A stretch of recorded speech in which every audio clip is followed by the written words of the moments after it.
Welcome to part number 1 of the energy weapon god rolls that you can get in Season of Arrivals. You probably have your vault full of all kinds of energy weapons and heavy weapons, ready to see which ones are the best, so you can go ahead and shard them all up. I'm going to go over all my favorite energy weapons that I've collected this season. Not every energy weapon, just my run and gun slayers that I recommend you should have or keep. So welcome to the top energy weapon god rolls of the Rustopholis Armory. Nation of Beasts. It's one of the hand cannons you can farm from the last Swiss chest. I'll leave a link in the top right and click on if you want to farm this hand cannon without having to do the raid or any of the encounters. Chambered Compensator or Arrowhead Break are the two sights I would recommend on this. I like Chambered because it has more swing kick, which is better for run and gun accuracy, and it also reduces a lot of the screen shake. I like drop mag on hand cannons because I hate reloading them. That or accurized rounds or steady rounds would be a great perk option for this hand cannon.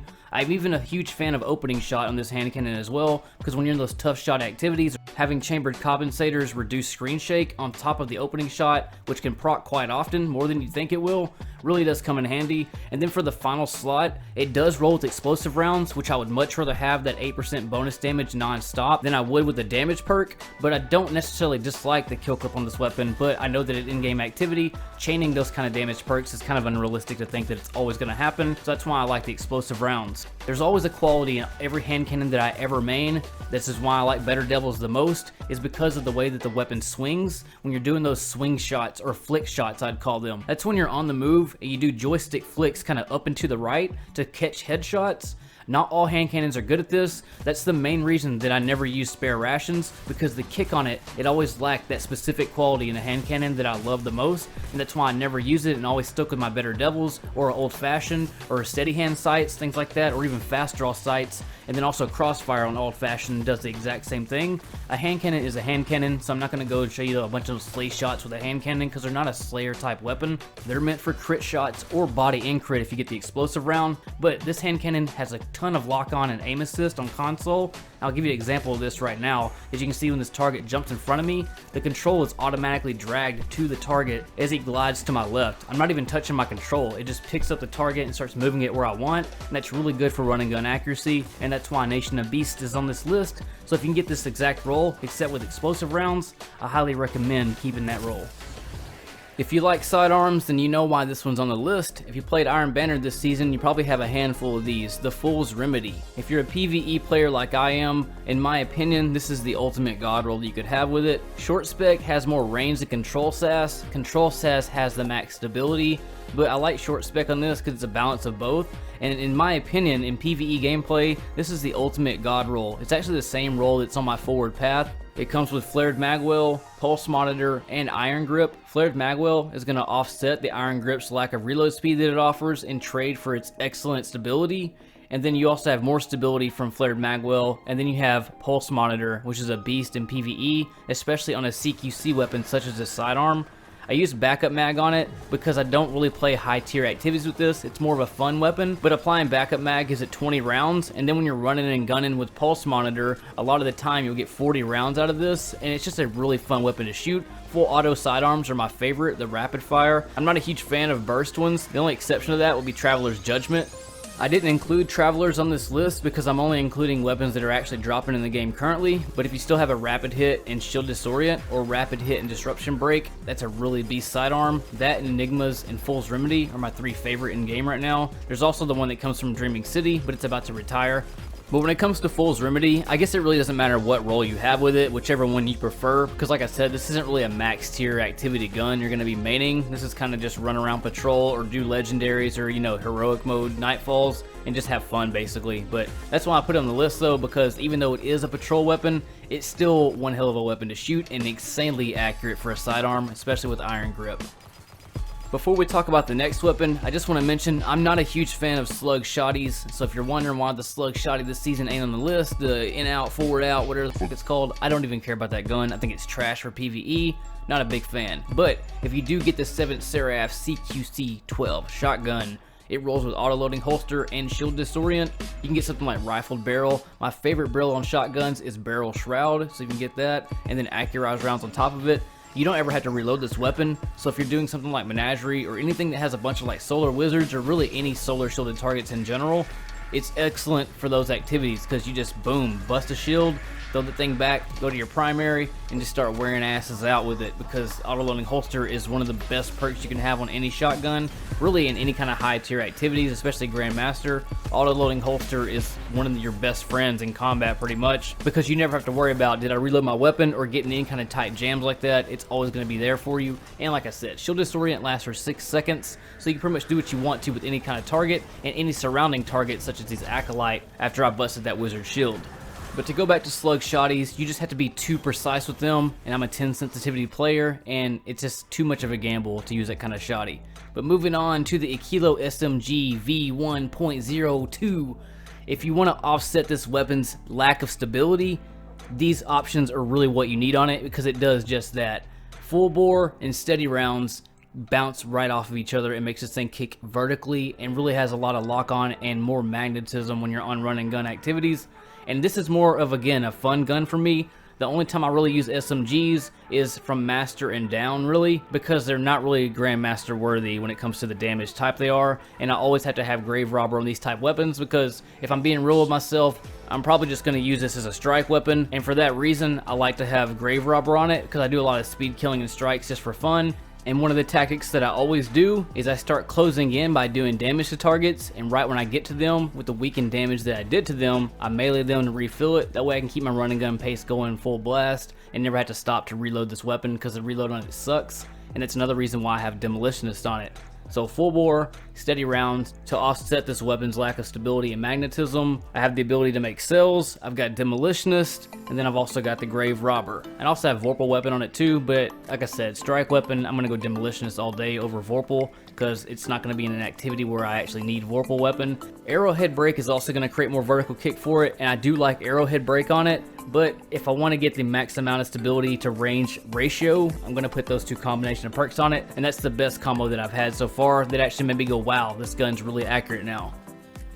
If you haven't already collected one of these, hopefully they keep it going next season, but Arsenic Bite, if you can get this as a 576 draw speed with a draw speed masterwork to make it 540, you get more accuracy as if you would if you had a 576, but you'll get that faster draw speed, and that's the trade-off with bows right now. The faster the draw speed, the less accurate that it is. So if you have a 648 draw speed, it'll be way more accurate than a 540.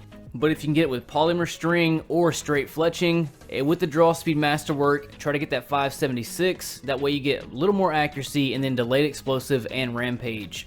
When it comes to rampage and Grandmaster or max tier activities, I normally don't like damage perks like rampage and kill clip or multi-kill clip, because it's hard to chain them. However, on bows, it's not that bad because they have a lot of damage, and if you kill one target, it's easy to get, that ×1 rampage to hit a few bows on the next target. If you get a ×3, maybe you do, maybe you don't. It doesn't really matter that much, because when you have delayed explosives and a ×1 rampage, you're going to do around 18% bonus damage off each kill you do, and if you do happen to get a ×2 or ×3, that's more the better basically. But 540 draw speed, the faster the speed, the more tactical you can be, and it's good to get those shots off faster in max tier activities. When enemies shoot faster and are more accurate, sometimes you just gotta stab shots out. And if you gotta wait on a long draw speed, you're making yourself hang out longer to take more damage. Just get good at using bows, and I promise you 540 and the accuracy problems won't even be an issue for you. Bows this season are meant for spamming on overload targets, or just spamming on targets in general, and that's another reason why you want the delayed explosive with the rampage option, because you're just gonna be spamming back-to-back targets, and when you kill that one target, you get that ×1, start hitting a next target to down them even quicker, and just keep the chain reaction going basically. I'm a bigger fan of regular explosive rounds, but since you can only get delayed explosives, that's, fine for me for a bow at least. But 9% for delayed explosives, the bonus damage for regular is 8%, but I think regular explosives are more tactical than delayed explosives. I just don't like the accuracy when I'm spamming like a hand cannon with delayed explosives. I feel like I'm not as accurate with each shot because of the sound and just the rhythm of the explosive going off. Kind of throws me off a little bit, and also when the enemy bounces back sometimes with the delayed explosives, it can kind of offset the rhythm that I had on my shots. Since I don't use a lot of delayed explosive weapons, I haven't done all the numbers on various types of enemies, but if you compare regular explosives to delayed on Vex upper bodies, regular explosives on red bars will do around 80% more, some bosses 55 to 80% more, on vehicles the same 55 to 80% more. So when you're using delayed explosive and them doing 1% extra, then you're obviously going to have a little bit of a faster time to kill, and bows are easier to spam than like they are on hand cannons. But on some body shot targets, when it comes to delayed explosives, you'll do 16% more, and then the crit shots do 9% more. So it can vary target to target, but it's always going to be your better option and more tactical option. And then when you have lightweight on top of that to go with the 540 draw speed, just an all-around better weapon to have than any other arsenic bite you can really have in the game right now. And for the final weapon, I actually made this in a separate video, my last video, and I called it the MVG, and that is TRUTHTELLER, the most valuable gun of the season. With blinding grenades, I recommended the auto-loading holster and the demolitionist, or field prep and demolitionist if you know how to do the field prep on the move, where you crouch, reload, and jump, or just crouch, reload, and then uncrouch basically. But if you get fluent at doing that, you can get that outlaw style reload speed going all around maps and traversing. But the blinding grenade is going to give you total control in Grandmaster activities. I recommend you watching that video if you want to see more about this weapon and why it's a god roll this season. You can blind the Shriekers that are in Sabbath and Song. You can blind all kinds of boss targets. Anything that's not a champ, a Cyclops, or the main boss of a strike can pretty much be blinded by this weapon. You can use it to proc armaments on Hive Thrall that are pouring out of the portal during the Strange Terrain strike. I think that's going to be a real beneficial weapon for anybody to have for next season's Grandmaster, especially if we see things like Scarlet Keep coming. It's definitely a collector item you want to have in your vault or on your Guardian itself. An honorable mention, I wanted to go ahead and just include it, since I didn't include any energy auto rifles. The age-old Bond, if you can get that with tap the trigger and high impact reserves, high impact ramps up the bottom half of the magazine all the way up to 25.5% bonus damage.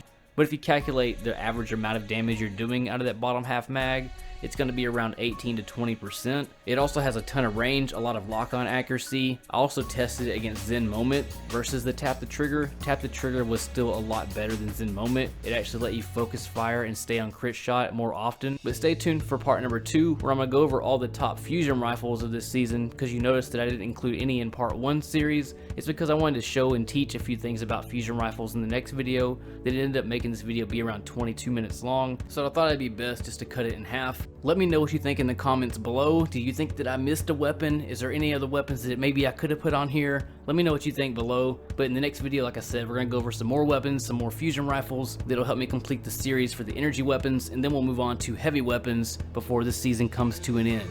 Hit subscribe down below if you want to see more content. Also, feel free to shop at teespring.com/inspace/80s Destiny if you want to get some Destiny 80s tribute gear that I've made. I'll leave all the links to my merchandise in the description below. Feel free to take a look. Holidays are coming around the corner. Maybe you can get your boyfriend or your girlfriend a nice little Rustopholis t-shirt.